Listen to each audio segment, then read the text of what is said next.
আল্লাহ রাব্বুল আলামিন আমাদেরকে তৌফিক দান করুন। সকলে মিলে আল্লাহুম্মা আমিন। আল্লাহ রাব্বুল আলামিন আমাদেরকে দুনিয়াতে প্রেরণ করেছেন একমাত্র তার ইবাদত বান্দেগী করার জন্য। দুনিয়াতে আসার পরে দুনিয়াতে বহু সমস্যার মধ্যে আমরা আছি। কেউ বিপদগ্রস্ত, কেউ ঋণগ্রস্ত।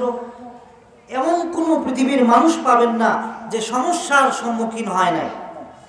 ইতিপূর্বে নবীদেরকে আল্লাহ রাব্বুল আলামিন প্রেরণ করেছিলেন, তাদের উপরও বিপদ এসেছিল, আমাদের উপরও বিপদ আছে, কিন্তু সবচেয়ে বেশি নবীরা সাফার করেছে এই বিপদ।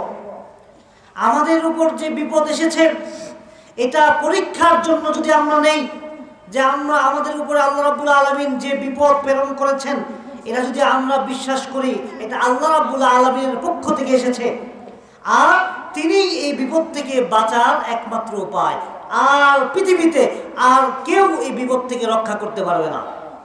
এই বিশ্বাসটা যদি করতে পারি তাহলে আমাদের জীবনের যত বিপদ আছে সমস্ত বিপদকে আল্লাহ রাব্বুল আলামিন মুক্ত করে দিবেন। বলেন সুবহানাল্লাহ। পৃথিবীতে আমরা কয়েকটা ঘটনার মধ্যে একটি ঘটনা বুখারী শরীফে এসেছে, 2215 নম্বর হাদিস, সহিহুল বুখারী। আল্লাহর নবী মুহাম্মদুর রাসূলুল্লাহ সাল্লাল্লাহু আলাইহি ওয়াসাল্লাম বনী ইসরাঈলদের যুগের 3 ব্যক্তির ঘটনা বর্ণনা করেছেন। তারা বিপদে পড়েছে, একটা জায়গা থেকে আরেকটা জায়গায় যেতে গিয়ে বিশাল বৃষ্টি, ঝড় তুফান সামনে চলে এসেছে। তারা রাত্র কাটানোর জন্য একটা গুহার মধ্যে তারা প্রবেশ করলো। অতঃপর একটা পর্যায়ে বিশাল একটা বড় পাহাড় থেকে একটা পাথর, বড় পাথর তার গুহার যে মাথা আছে এই মাথার ভিতরে আটকে গেল। তারা এই গুহার ভিতরে একেবারে 3 জন আটকে পড়ে গেল। তখন পৃথিবীতে আর কেউ নাই।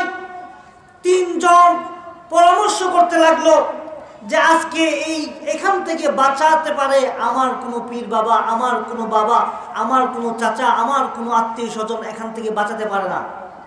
তারা এই বিশ্বাস স্থাপন করলো। স্থাপন করার সাথে সাথে তারা পরামর্শ গ্রহণ করে আল্লাহ রাব্বুল আলামিনের কাছে তারা বলতে লাগলো। তারা পরামর্শ করলো যে আমরা পৃথিবীতে দুনিয়াতে কয়দিন বাঁচলাম, কিন্তু এই কয়দিনের ভিতরে হয়তো কারো না কারো ভালো আমল আছে।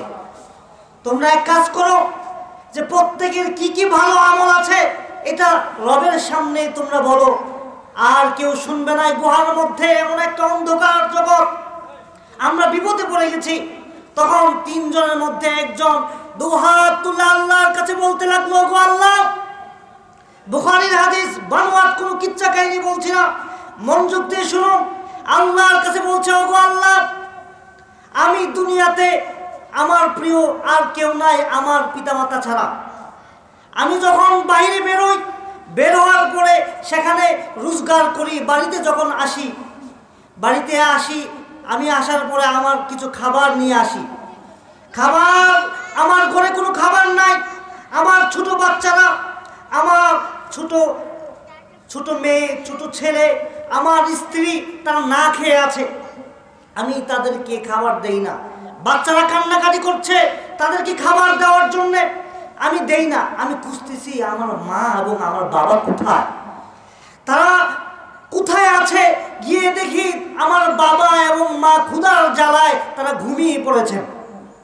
তখন আমার ছেলেকে, আমার মেয়েকে খাবার না দিয়ে, আমার স্ত্রীকে খাবার না দিয়ে আমি খাবারটা যে নিয়ে এসেছি এটা আমার বাবা মায়ের পাশে আমি দাঁড়িয়েছি। আমি বাবা মাকে ডাক দিব না যদি আমার বাবা মা কষ্ট পায়, তারা ঘুমিয়ে আছে। সকাল ফজরের পূর্ব পর্যন্ত ঘুম ভাঙার পর্যন্ত সেই বাবা মার কাছে আমি দাঁড়িয়ে আছি। আমার ছেলেকে খাবার দেই নাই, আমার স্ত্রীকে খাবার দেই নাই, আমার সন্তানদেরকে খাবার দেই নাই। আমি পিতামাতার জন্য খাবারের জন্য দাঁড়িয়ে আছি। পিতামাতা ঘুম থেকে উঠেছে, তারপর পিতামাতাকে খাওয়াইছে, পেট ভরিয়েছে, তারপর যতটুকু খাবার আছে তার সন্তানের কাছে নিয়ে গেছে, তার স্ত্রীর কাছে নিয়ে গেছে, তোমরা খাও। এই দোয়া আল্লাহর কাছে বলছে, ওগো আল্লাহ, এটা যদি তোমার প্রশংসায়, তোমার সন্তুষ্টির জন্য করে থাকি, তাহলে আজকে আমি বিপদে পড়েছি, ওগো আল্লাহ আজকে এই বিপদ থেকে তুমি উদ্ধার করো। বলার সাথে সাথে বিশাল একটা পাহাড় থেকে যেই পাথরটা ছিল, এই পাথরটা একটুখানি সরে গেল। বলেন সুবহানাল্লাহ। তারপর দ্বিতীয় ব্যক্তি আল্লাহর কাছে ফরিয়াদ করছে, তার একটা ভালো কি আমল আছে, ফরিয়াদ করছে। সে চিন্তা করছে কি আমল আছে। তার এক চাচাতো বোন ছিল, তার সাথে ভালো সম্পর্ক ছিল, কিন্তু তার চাচাতো বোন তার সাথে জানা করতে রাজি না। ওই চাচাতো বোনকে অফার দিয়েছে তুমি আমার সাথে জানা করো, সে রাজি না। একটা পর্যায়ে চাচাতো বোন, যে চাচা রয়েছে অনেক বিপদগ্রস্ত, আয়সা বলতেছে আমরা বিপদগ্রস্ত আছি, তুমি আমাকে সহযোগিতা করো। বলতেছে আচ্ছা ঠিক আছে আমি সহযোগিতা করব, তোমাকে তো আমি ভালোবাসি, তোমার সাথে আমি জানা করতে চাই 120 দিনারের মাধ্যমে। তখন ওই মেয়েটি ওই পরিবারের দিকে তাকাইয়া রাজি হয়ে গেছে যে পরিবার এত বিপদগ্রস্ত, এত সমস্যা, আমি আচ্ছা ঠিক আছে 120 দিনার আমাকে দাও, আমি তোমার সাথে জানা করতে রাজি আছি। বাস্তব ঘটনা। তারপর এমন একটা পর্যায়ে যখন তারা মিলিত হবে, তখন তার মাথায় চলে আসলো যে এই মুহূর্তে আমি যদি আল্লাহর ভয়ে এটা ছেড়ে দেই, তাহলে আল্লাহ রাব্বুল আলামিন আমাকে ক্ষমা করবে। বিশ্বাস করেন ওই ব্যক্তি ওই চাচাতো বোনকে বলছে তুমি চলে যাও, তোমার সাথে আমি কোনো পাপাচার করব না, তোমাকে আমি ছেড়ে দিলাম, যাও চলে যাও, আমি আল্লাহকে ভয় করি। এই বিশ্বাসটা রেখে আল্লাহর কাছে ফরিয়াদ করছে, ওগো আল্লাহ এই আমলটা আমি করেছি, এই ভালো কাজটা করেছি, আজকে আমি বিপদে পড়েছি, ওগো আল্লাহ আমাকে তুমি বিপদ থেকে রক্ষা করো। বিশ্বাস করেন হাদিসে বুখারী শরীফের হাদিস, আল্লাহ রাসূল সাল্লাল্লাহু আলাইহি ওয়াসাল্লাম বলছেন সাথে সাথে এই পাথরটা আরেকটু সরে গেল। দুই ব্যক্তির প্রার্থনায় যে যতটুকু পাথর সরেছে, একজন ব্যক্তি বের হতে পারছে না। তখন তৃতীয় ব্যক্তি আল্লাহর কাছে ফরিয়াদ করলো, তার একটা ভালো আমল আছে। কি সে ভালো আমল? তার কাছে অনেকগুলো ব্যক্তি কাজ করতে এসেছিল, কিন্তু সবাই মজুরি নিয়ে চলে গেছে, একজন ব্যক্তি মজুরি নেয় নাই, বলতেছে ঠিক আছে আমার লাগবে না, রেখে দাও। একটা পর্যায়ে এই মজুরির টাকাটা সে নষ্ট করে নাই, তার কাছে আমানত আছে, সে এই টাকাটা দিয়ে একটা ছাগলের পিছনে ব্যয় করছে। এই ছাগল থেকে একটা পর্যায়ে বহু ছাগল, বহু ভেড়া তার হয়েছে, তাকে আল্লাহ রাব্বুল আলামিন বরকত দিয়েছে।